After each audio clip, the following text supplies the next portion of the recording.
Hey guys, yesterday I received an email from Transport Canada saying that the Swellpro Splashdrone 4 is now approved for advanced operations. If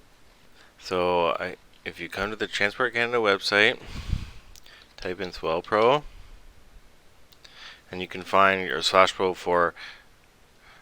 So that means you can fly it over people, you can fly it in Class F airspace.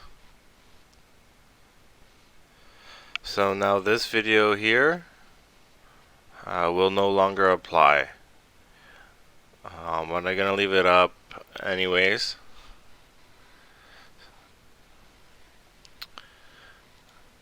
So now I can do videos like range tests and other things with this. It was always been capable, but now it just has approval to do those advanced operations in Canada, which is great. If you want a link to the Transport Canada website for choosing the right drone, I'll leave it in the link below. Thanks for watching.